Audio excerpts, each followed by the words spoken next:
Oke teman-teman, ini sekarang kita berada ini di lokasi kebun milik petani di daerah kami, dan kebetulan untuk di kebun ini bibitnya dahulu adalah bibit cabutan, juga ada campuran dari bibit bungkusan ini atau bibit abal-abal ini. Nanti kita akan lihat bagaimana performa buahnya. Dan untuk informasi kepada kita semua bahwa bibit di kebun ini ditanam di tahun sekitar tahun 2007 teman-teman. Ini artinya sudah menginjak usia kurang lebih teman-teman ini 15 tahun teman-teman, ini kurang lebih. Nanti kita akan lihat bagaimana performanya, bagaimana penampakan buahnya di kebun ini.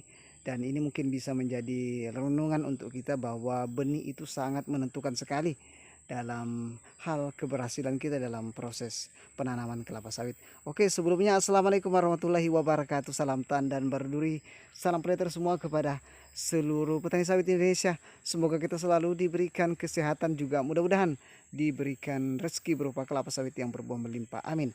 Oke, bagi teman-teman yang baru menemukan channel kami, silahkan dibantu subscribe dulu channel ini.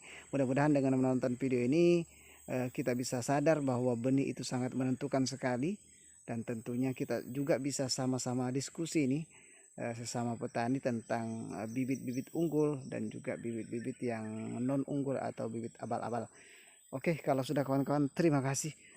Dan ini salah satu contoh teman-teman, ini performa dari kelapa sawitnya. Ini sudah perkiraan teman-teman, ini mungkin sudah ada sekitar 5 meter ini naiknya teman-teman, tingginya ini. Kita lihat yang ini. Nah, kita lihat performa buahnya. Memang agak kurang teman-teman ini. Kita coba geser ke sebelah sini lagi, yang ini, pokok yang ini yang dekat ini. Kita coba lihatkan ini. Nah, ini salah satu contoh performa buahnya, ini kosong-kosong teman-teman ini.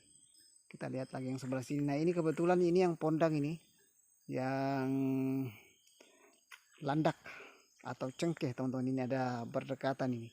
Nah, kita coba jalan-jalan lagi sebelah sini. Nah, kita lihat teman-teman, tidak ada buahnya ini. Ini kayaknya akan melakukan proses trek panjang teman-teman ini. Nah, ini salah satu contoh juga. Ini usia sudah tahun tanam 2007, artinya sudah sekitar 14 sampai 15 tahun kurang lebih teman-teman ini. Inilah penampakan buahnya.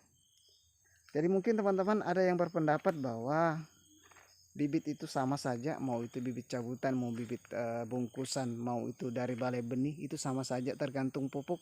Wah, itu menurut saya itu kurang tepat teman-teman, karena tentu bibit itu dulu yang kita persiapkan dulu, yang mana yang paling terbaik itu kita tanam dulu. Nah, setelah itu baru kita perawatan. Kalau sudah bibit mantap dari balai benih, perawatannya juga bagus, ya tentu nanti hasilnya insya Allah nanti akan bagus teman-teman ini. Tentu usaha tidak akan membohongi hasil, amin. Oke, lanjut. Nah, ini salah satu contoh teman-teman lagi. Kondisi buahnya ini sudah di atas 10 tahun, sudah menginjak ya kurang lebih 14 sampai 15 tahun teman-teman ini. Ini sudah kebun perintis di daerah kami teman-teman. Ini adalah tanaman pertama kelapa sawit di daerah kami ini. Inilah petani yang di daerah kami yang pertama-tama nanam sawit. Nah, ini mungkin waktu itu kan tidak mengenal yang namanya bibit unggul, jadi petani itu yang penting ada bibit ya langsung ditanam aja, karena kita belum mengerti yang namanya bibit unggul. Kalau kita sekarang teman-teman yang sudah milenial, ya usahakanlah kita nanam yang bibit bersertifikat, mau dari balai benih saja, mana saja teman-teman, ini banyak sekali balai benih, PPKS, Lonsum, PTBSM, ASEAN Agri dan sebagainya. Itu bisa kita ambil bibit ini. Ini contoh buahnya teman-teman. Ini kebetulan ini kelihatannya sangat kurang sekali buahnya. Dan untuk informasi panen terakhir yang kami tanyakan kepada beliau yang punya kebun ini, untuk luas lahan ini adalah 5 hektar teman-teman, ini dipanen sekitar 3 tonan itu sekali panen, itu untuk rotasi 30 hari teman-teman, atau per 1 bulan. Nah, ini salah satu contoh renungan yang harus kita pahami sama-sama, bahwa bibit itu sangat menentukan sekali. Bukan hanya pupuk teman-teman, tapi bibit juga yang menentukan. Kalau sudah genetiknya bagus, sudah keturunannya bagus, ya otomatis nanti anaknya akan menghasilkan yang pasti yang bagus juga teman-teman. Nah, ini kita lihat ini contoh-contoh buah-buahnya. Dan kebetulan ini baru juga dilaksanakan proses pemanenan ini. untuk di kebun ini teman-teman ini. Nah ini salah satu contoh yang sudah tadi selesai dilaksanakan proses pemanenan teman-teman. Ini salah satu contoh pelepah-pelepahnya yang masih segar. Kita lihat lagi teman-teman ini bagaimana performa buahnya teman-teman ini yang masih tersisa di pokoknya ini. Nah ini kita lihat. Nah ini banyak yang kosong sekali teman-teman. Ini akan mengalami trek panjang ini teman-teman ini. Untuk rotasi atau bulan berikutnya ini pasti akan lebih sedikit lagi teman-teman ini, karena buahnya ini tinggal satu-satu saja teman-teman ini. Nah ini mungkin bisa menjadi pembelajaran untuk kita bahwa bibit itu sangat menentukan teman-teman ini. Nah ini salah satu contohnya. Ya mungkin kalau kita pikirkan secara kasarnya saja, mungkin kita mengira bahwa bibit yang cabutan atau bibit bungkusan kan harganya murah, apalagi kalau yang bibit cabutan itu sangat mudah sekali untuk kita dapat dan juga gratis teman-teman. Ini salah satu hal yang membuat banyak petani yang tergiur, padahal dari sisi kelemahannya itu sangat membahayakan sekali teman-teman ini. Nah ini salah satu contoh juga, banyak sekali yang pondang ini.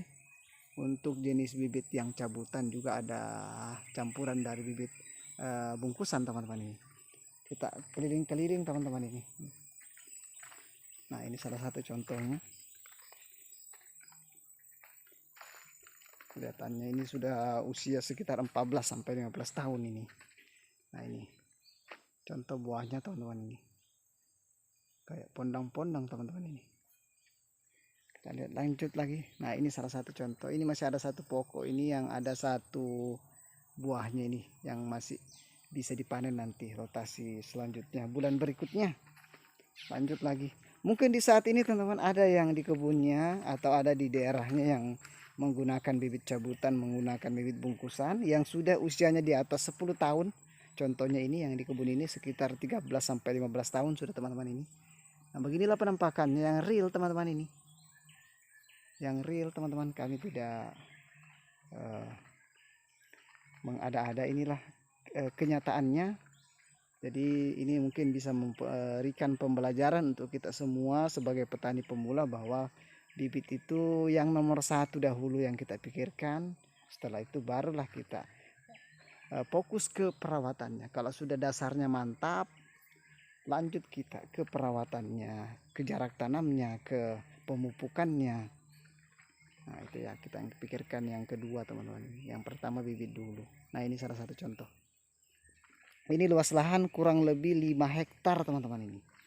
5 hektar didapatkan panen terakhir itu 3 tonan teman-teman ini. Untuk rotasi 1 bulan sekali. Oke mungkin itu sedikit informasi teman-teman tentang bagaimana penampakan bibit cabutan atau bibit abal-abal ini di usia di atas 10 tahun yang menginjak sudah usia 14 sampai 15 tahun. Assalamualaikum warahmatullahi wabarakatuh. Terima kasih.